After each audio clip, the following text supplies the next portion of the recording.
벤 호로위츠, 지옥을 통과한 사나이. 실리콘밸리. 이곳에서 성공한 사람들의 이야기는 대부분 비슷합니다. 천재적인 아이디어, 빠른 성장, 화려한 엑싯. 마치 모든 것이 계획대로 흘러간 것처럼 포장되죠. 하지만 오늘 들려드릴 이야기는 다릅니다. 회사가 망하기 직전 새벽 3시에 천장을 바라보며 잠들지 못하는 CEO. 내일 당장 400명의 직원을 해고해야 하는 남자.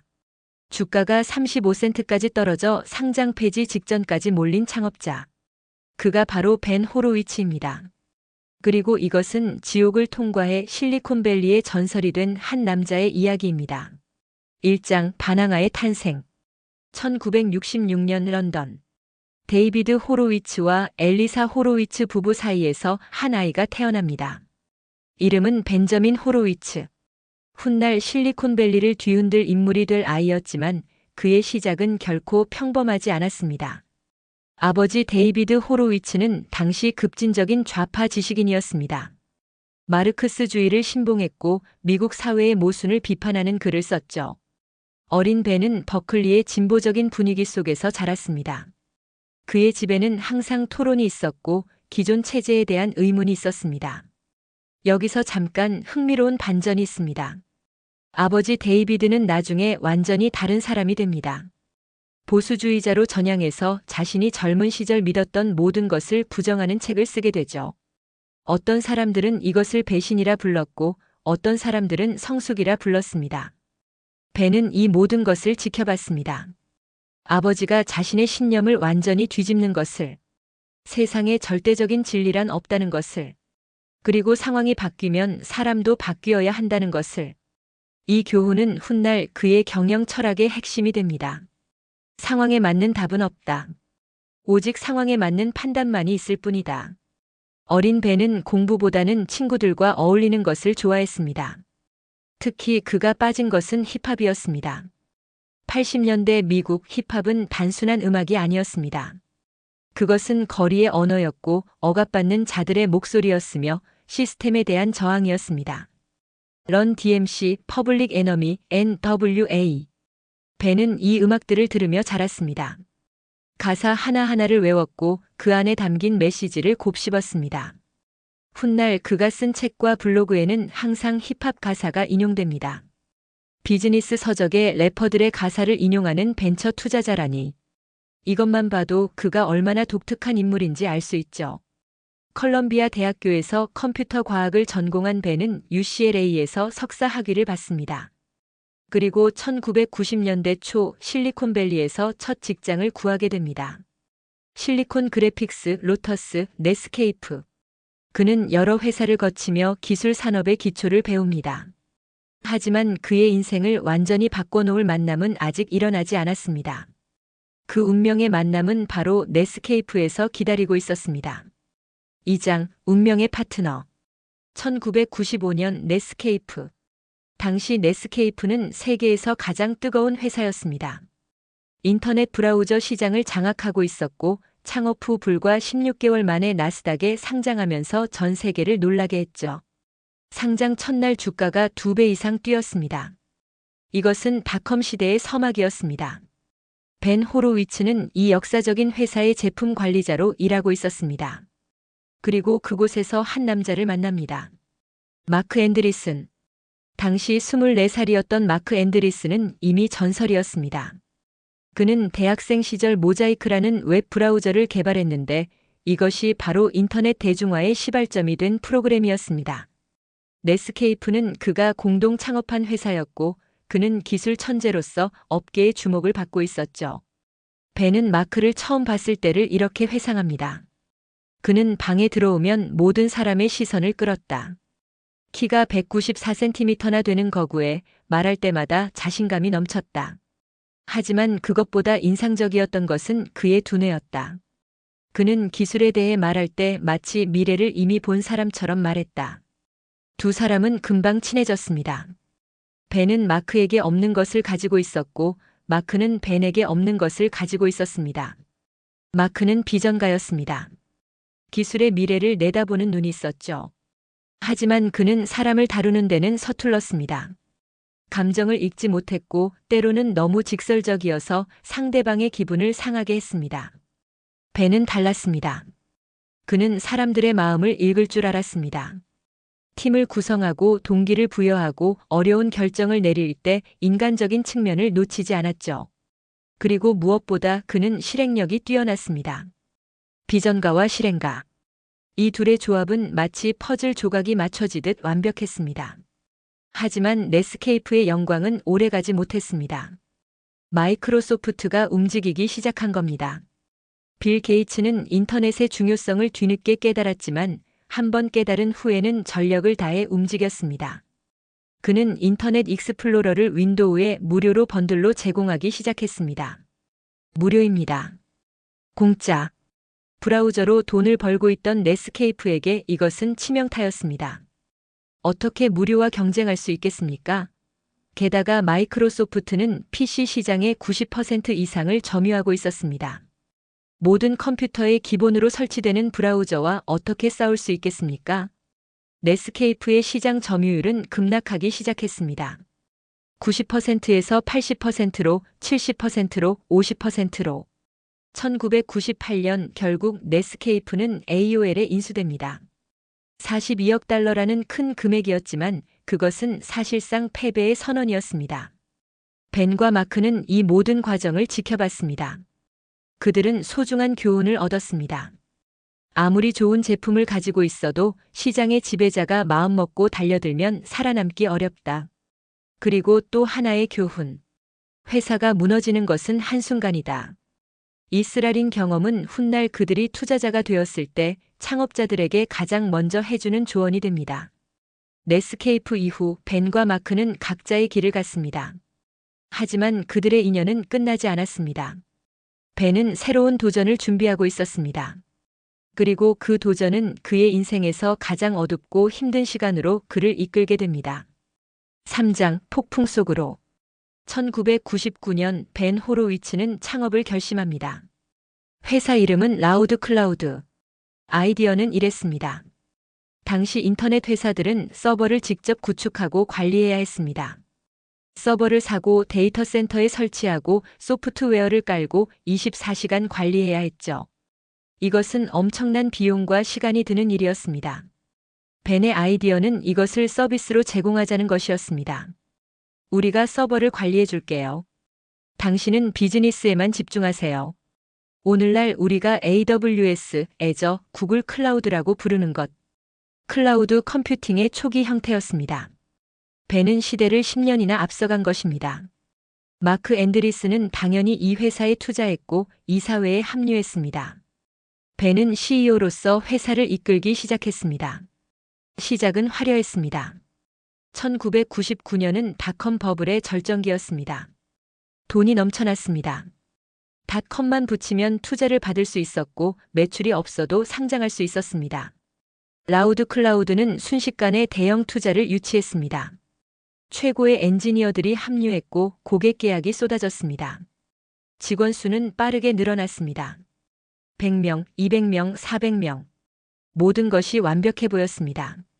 그리고 2000년 3월 세상이 무너집니다. 나스닥 지수가 폭락하기 시작했습니다. 닷컴 버블이 터진 겁니다. 며칠 사이에 투자 환경이 완전히 바뀌었습니다. 어제까지 쏟아지던 투자금은 순식간에 사라졌습니다. 라우드 클라우드의 고객사들이 하나둘씩 파산하기 시작했습니다. 계약이 취소됐습니다. 매출이 급감했습니다. 벤은 회상합니다. 하루아침에 세상이 바뀌었다. 어제까지 우리 회사에 투자하겠다던 VC들이 전화를 받지 않았다. 우리 서비스를 사용하던 고객들이 사라졌다. 우리 회사 계좌에 있는 돈은 점점 줄어들고 있었다. 벤은 선택의 기로에 섰습니다. 회사를 닫을 것인가 아니면 끝까지 싸울 것인가. 그는 싸우기로 결정합니다. 하지만 싸움의 시작은 고통스러웠습니다. 벤은 먼저 직원의 3분의 1을 해고해야 했습니다. 400명 중 150명에게 내일부터 나오지 마세요라고 말해야 했습니다. 그는 이때의 경험을 이렇게 적었습니다. 해고 명단을 보면서 한 명 한 명의 얼굴이 떠올랐다. 그들에게 가족이 있다는 것을 알았다. 아이들이 있다는 것을 알았다. 집 대출금을 갚아야 한다는 것을 알았다. 하지만 해고하지 않으면 회사 전체가 죽는다. 모든 사람이 일자리를 잃는다. 그것이 CEO의 무게다. 벤은 새벽마다 잠에서 깼습니다. 천장을 바라보며 아무 생각 없이 누워 있었습니다. 아내 펠리시아가 옆에서 잠든 것을 확인하고 조용히 일어나 거실로 나갔습니다. 그리고 어둠 속에서 생각했습니다. 내가 뭘 잘못한 걸까? 어디서부터 틀어진 걸까? 내일은 무엇을 해야 할까? 그는 나중에 이 시간을 WFIO라고 불렀습니다. 우리는 끝났다. 우리는 망했다. 끝났다. 하지만 벤은 포기하지 않았습니다. 그는 유일한 탈출구를 찾아냈습니다. IPO. 상장을 통해 자금을 조달하는 것. 미친 짓처럼 보였습니다. 닷컴 버블이 터진 직후에 누가 인터넷 회사에 투자하겠습니까? 하지만 다른 선택지가 없었습니다. VC들은 추가 투자를 거부했고 회사 계좌의 돈은 바닥을 향해 가고 있었습니다. 벤은 투자은행들을 만났습니다. 대부분 거절했습니다. 하지만 몇몇 은행이 가능성을 봤습니다. 2001년 3월 라우드 클라우드는 나스닥에 상장합니다. 불가능해 보였던 일이 일어난 겁니다.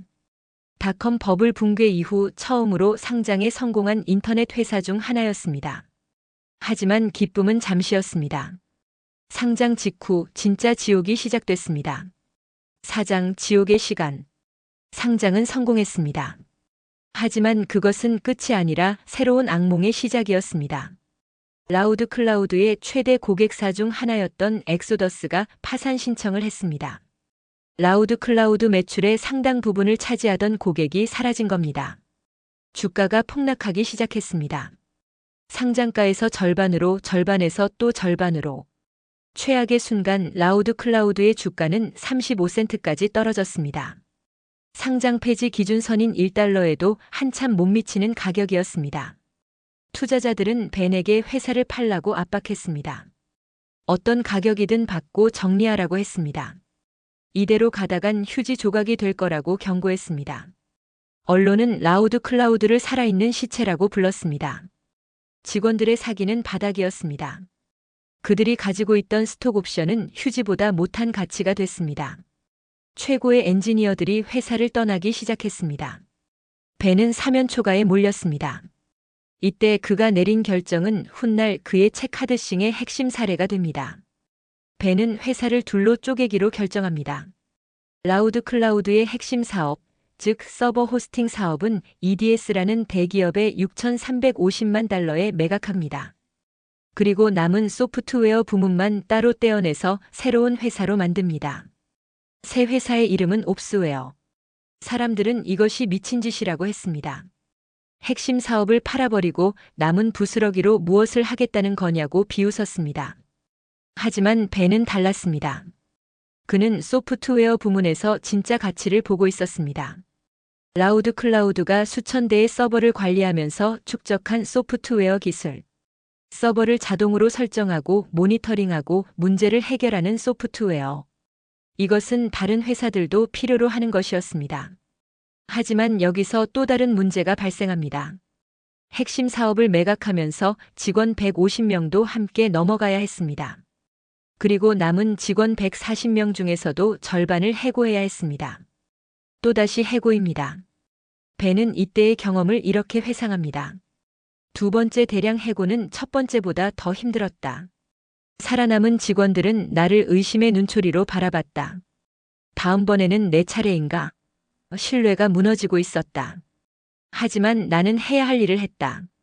CEO는 회사를 살려야 한다. 그것이 가장 중요한 의무다.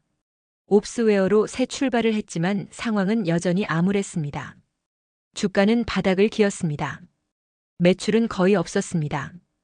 투자자들의 신뢰는 사라졌습니다. 벤은 새벽마다 일어나 힙합 음악을 들었습니다. 그가 가장 좋아하던 곡 중 하나는 DMX의 노래였습니다. They don't know who we be. 그들은 우리가 누군지 모른다.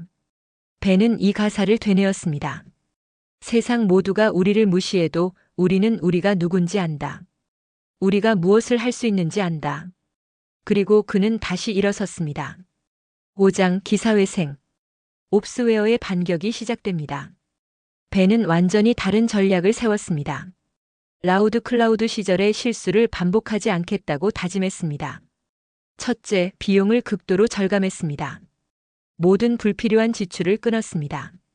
화려한 사무실 대신 저렴한 공간으로 이사했습니다. 임원들의 연봉도 삭감했습니다. 벤 자신의 연봉도 깎았습니다. 둘째, 제품에 집중했습니다. 옵스웨어의 소프트웨어를 세계 최고 수준으로 만들기 위해 모든 역량을 쏟았습니다. 고객이 정말로 필요로 하는 기능만 개발했습니다. 불필요한 기능은 과감히 버렸습니다. 셋째, 영업에 올인했습니다. 벤은 직접 고객사를 방문했습니다. CEO가 직접 영업을 뛰는 것은 흔한 일이 아닙니다. 하지만 벤에게 선택의 여지는 없었습니다. 그는 회상합니다. 나는 고객사의 IT 담당자들을 직접 만났다. 그들의 문제가 무엇인지 들었다. 우리 소프트웨어가 어떻게 도움이 될 수 있는지 설명했다. 때로는 거절당했다. 때로는 무시당했다. 하지만 나는 계속했다. 조금씩, 정말 조금씩 상황이 나아지기 시작했습니다.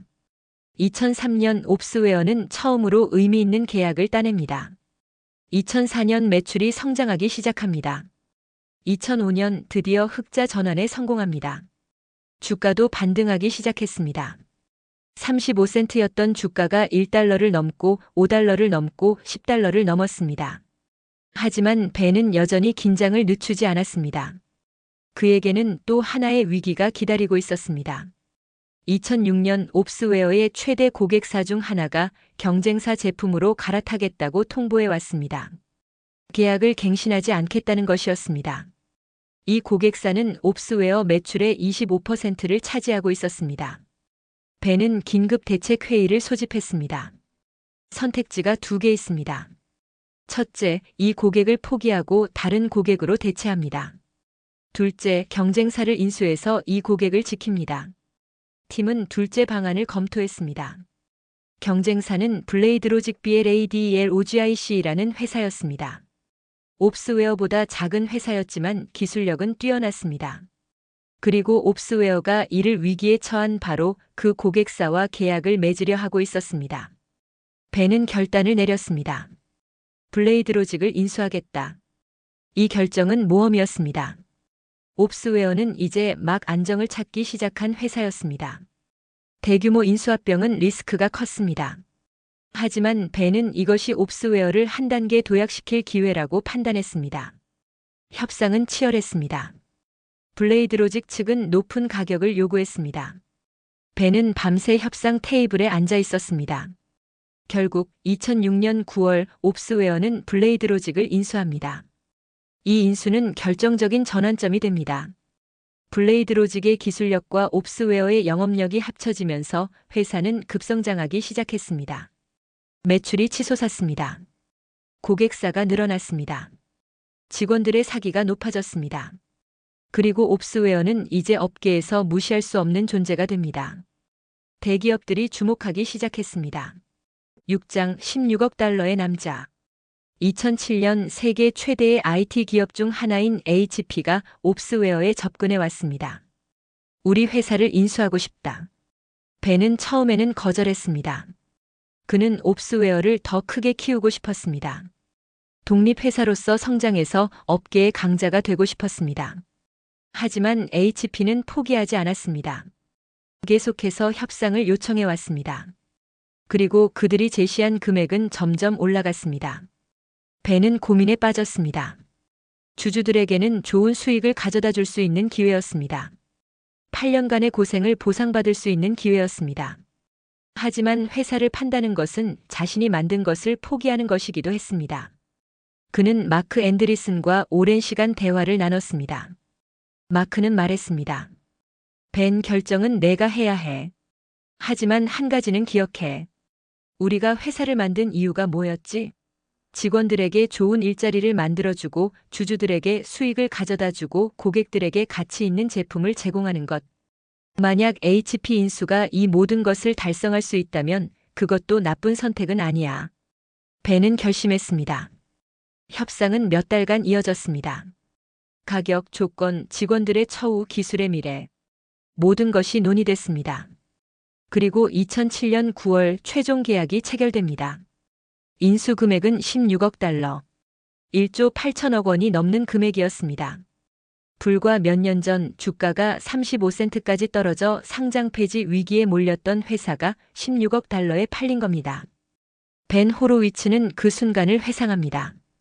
계약서에 사인을 하는 순간 내 손이 떨렸다. 8년이었다. 8년 동안의 모든 것이 떠올랐다. 새벽에 잠 못 이루던 밤들, 해고 통보를 해야 했던 순간들, 회사가 망할 것 같아 두려웠던 날들. 그 모든 것이 이 순간을 위한 것이었다. 그는 집에 돌아와 아내 펠리시아에게 말했습니다. 끝났어.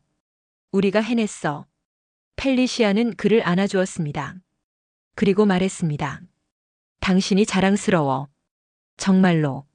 벤은 그날 밤 오랜만에 푹 잤습니다. 7장 새로운 시작. 2008년.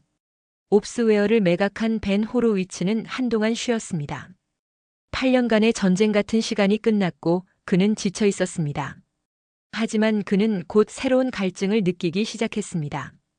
그의 경험을 나누고 싶었습니다. 자신이 겪었던 시행착오를, 배웠던 교훈들을 다른 창업자들에게 전해주고 싶었습니다.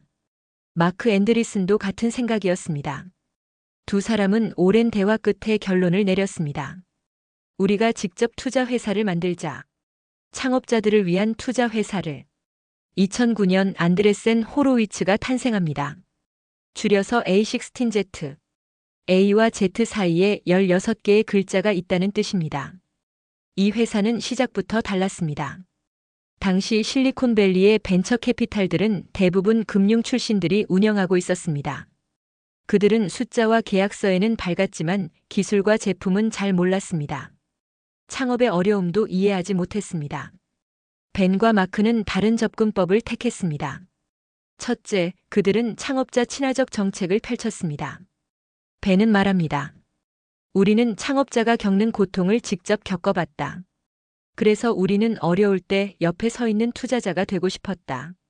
좋은 숫자만 듣고 싶어하는 투자자가 아니라 안 좋은 소식도 함께 듣고 해결책을 찾아주는 투자자. 둘째, 그들은 전문가 네트워크를 구축했습니다. A16Z는 단순히 돈만 투자하지 않았습니다. 그들은 각 분야의 전문가들을 고용해서 투자 회사들에게 실질적인 도움을 제공했습니다. 마케팅 전문가, 영업 전문가, HR 전문가, 법률 전문가. 스타트업이 필요로 하는 모든 지원을 제공했습니다. 셋째, 그들은 크게 베팅했습니다. A16Z는 첫 펀드로 3억 달러를 모았습니다. 그리고 그 돈을 소수의 회사에 집중 투자했습니다.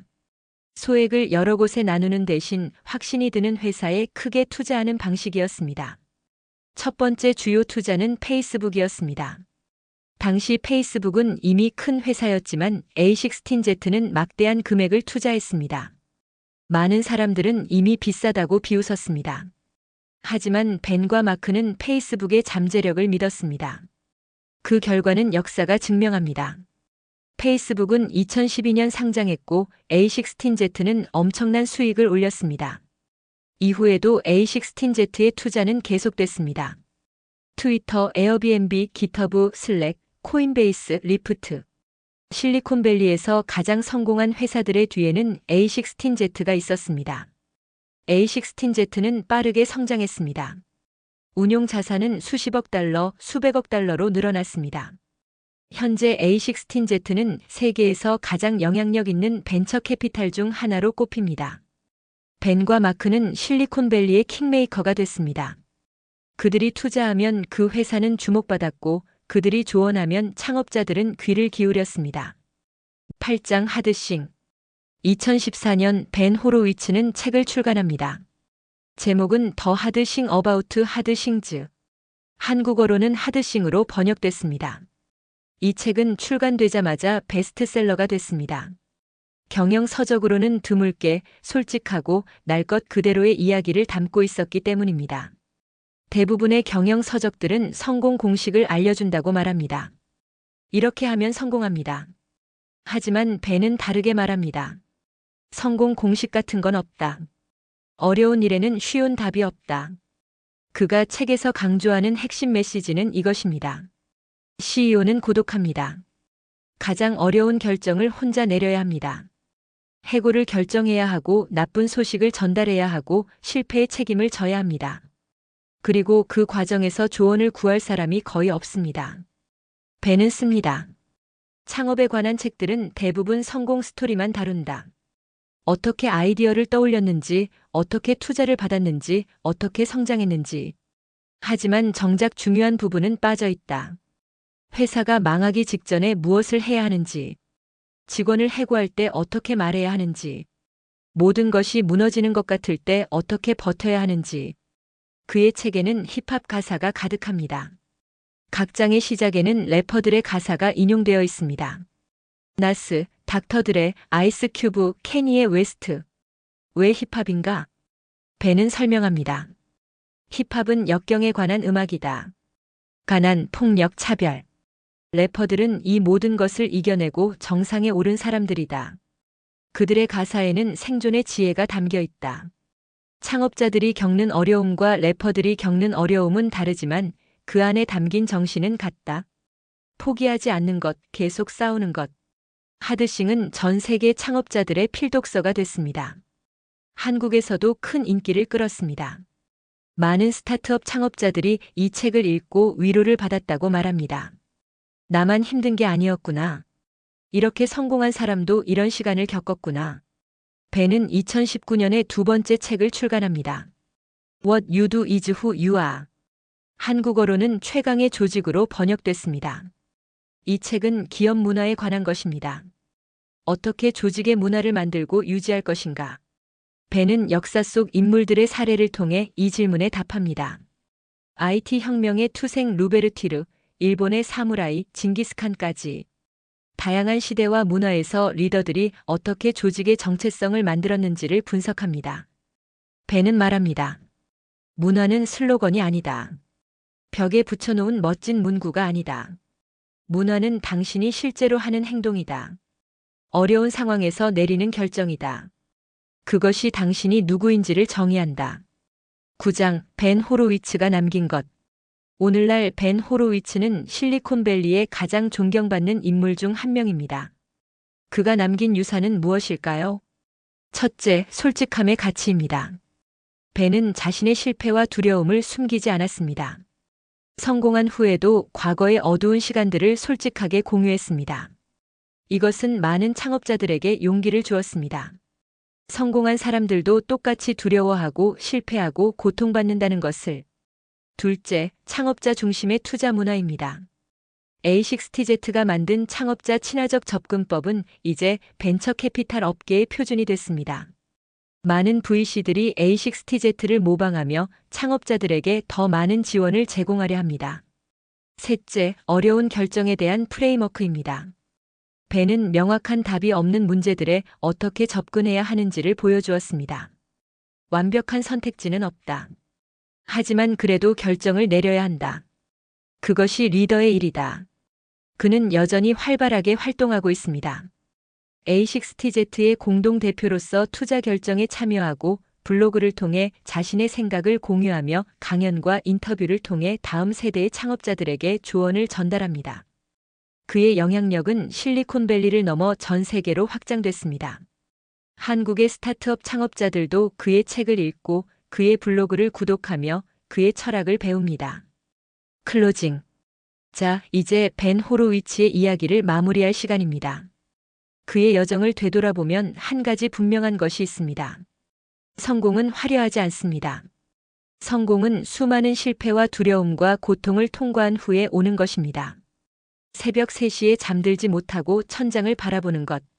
사랑하는 동료들에게 해고 통보를 하는 것. 모든 사람이 비웃을 때도 포기하지 않는 것. 벤 호로위츠는 이 모든 것을 경험했습니다. 그리고 살아남았습니다. 그리고 성공했습니다.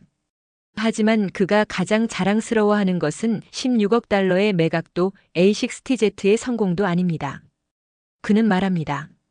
가장 보람 있었던 순간은 함께 일했던 사람들이 나중에 자신만의 회사를 창업해서 성공하는 것을 보는 것이다. 그들이 힘들어할 때 내가 도움이 될 수 있다는 것. 그것이 내가 이 일을 계속하는 이유다. DMX의 가사처럼 They don't know who we be. 그들은 우리가 누군지 모릅니다. 하지만 우리는 압니다. 우리가 무엇을 할 수 있는지, 우리가 어디까지 갈 수 있는지. 벤 호로위츠는 그것을 증명한 사람입니다. 그리고 지금 이 순간에도 어딘가에서 힘든 시간을 보내고 있는 창업자들에게 그는 말합니다. 포기하지 마라. 쉬운 답은 없다. 하지만 그렇다고 답이 없는 것도 아니다. 계속 싸워라. 그리고 기억해라. 너만 힘든 게 아니다. 우리 모두 지옥을 통과했다. 너도 할 수 있다. 이것이 벤 호로위츠의 이야기입니다. 지옥을 통과해 전설이 된 한 남자의 이야기.